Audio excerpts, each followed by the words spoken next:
Prague survived the last century of all the wars with almost no damage, but that doesn't mean it didn't see any historic events or combat. From the occupation to uprisings and even assassinations, it often was the center of military action. So, after countless hours of research, I present to you the full military history of Prague in the last century. Let's jump right in. Well, first of all, during World War I, the front lines never actually reached the city, and in the so-called interwar period, there also was almost nothing until 1938, when the Munich Agreement happened. That's when things started to get interesting. Basically, the French and English agreed that Germany could take the Sudetenland, but also Poland and Hungary were able to get their small parts of the country. So Beneš, the Czechoslovak president, had to make a difficult choice. Either fight for the territory in a losing battle, making use of all the men and fortifications, or just surrender it. With the threat of Prague being bombed, but mainly the vision of all the bloodshed that would have happened in a war, he decided to surrender the demanded territory. The Germans moved into it, but shortly after they violated the agreement and annexed the rest of Czechoslovakia too, with Slovakia becoming a puppet state.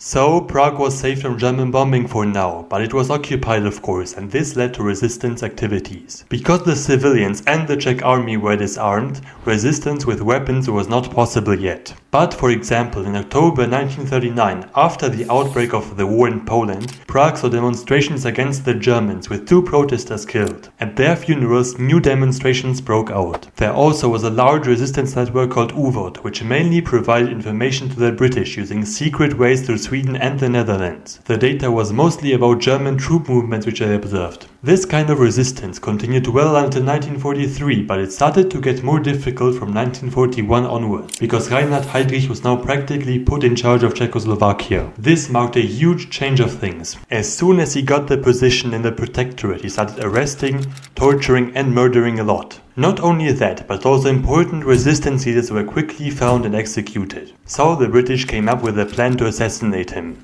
On a cold December morning in 1941, a Czech and a Slovak soldier parachuted from a Halifax into Czech territory. When they got down, they met up with the local resistance and together they observed Heydrich. His routine and commutes were important for the assassination plan. So when everything was ready, the plan was put into action. On the 27th of May 1942, Heydrich got into his Mercedes and was driven through Prague, as usual. Suddenly at a turn, one of these partisans jumped out of his hiding and tried to shoot him. But his gun jammed, and in this moment, Heydrich made a critical decision which would ultimately cost him his life. He ordered his driver to stop so that he could get out of the car and shoot the man with his pistol. Little did he know that another resistance fighter had thrown a grenade from behind the car. It exploded and the hit later caused Heydrich's death. The operation was a success. But the search for the partisans began, and the Germans committed terrible atrocities as revenge. Eventually, another resistance member went to the Gestapo and told them the location of his comrades.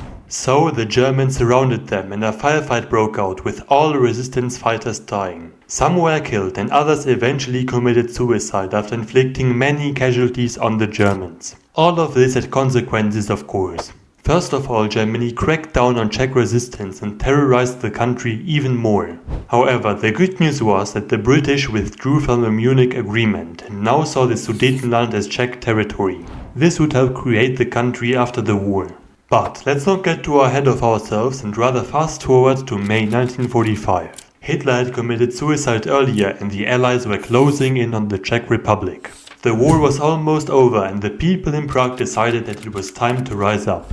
On the 5th of May, partisans grabbed some guns, took over the radio stations and started broadcasting immediately. Together with civilians, they built over 1,000 barricades and took over half of Prague, with the garrison struggling. On the next day though, German reinforcements arrived, which pushed the partisans into the city center.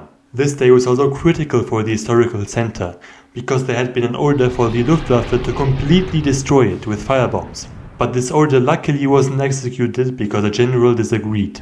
So Prague was saved once again, but the battle continued. Then on the 7th of May, Germany officially surrendered, but the Germans in Prague kept on fighting. So now we have to stop for a second and understand why these Germans were still holding on to the city, even if their country had already officially surrendered. This is because first of all there was a communication breakdown, so maybe they didn't get the news.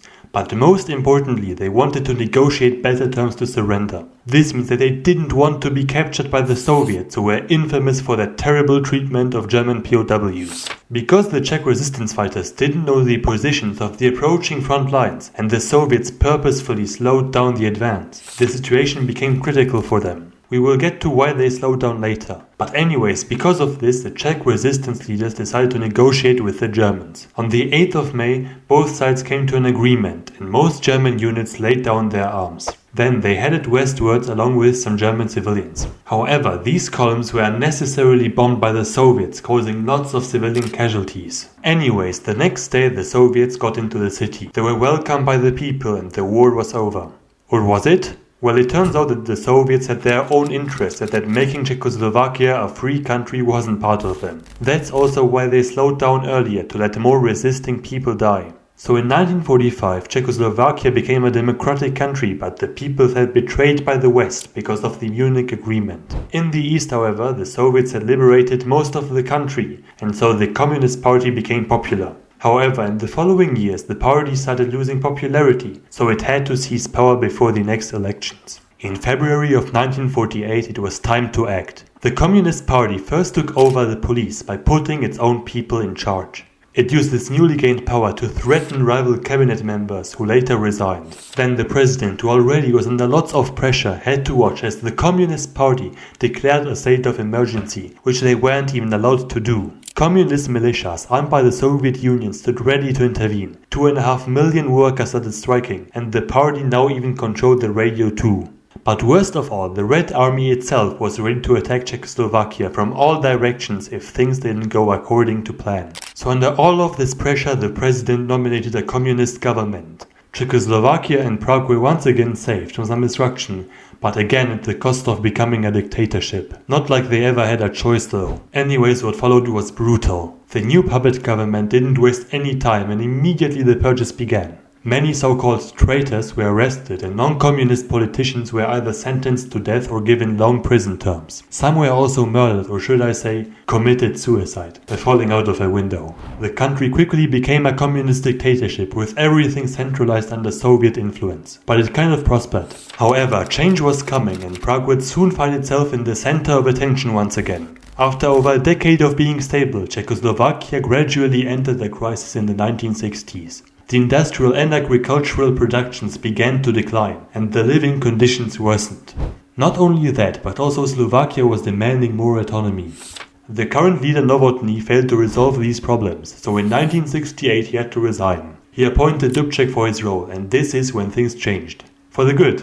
A better economy, free speech, human rights and even power division were some of the changes the new leader envisioned.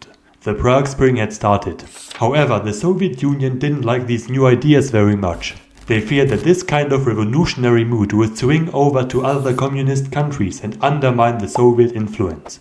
So, after the failed attempts to get Dubček to change by talking to him, the unexpected happened. On the night of the 20th to the 21st of August 1968, 300,000 troops from various Warsaw Pact countries crossed the borders into Czechoslovakia. This was the largest military operation in Europe since World War II. The 200,000 Czechoslovakian soldiers were ordered to remain in their barracks and to help the friendly soldiers coming in. But because they didn't know what was going on, they refused to help.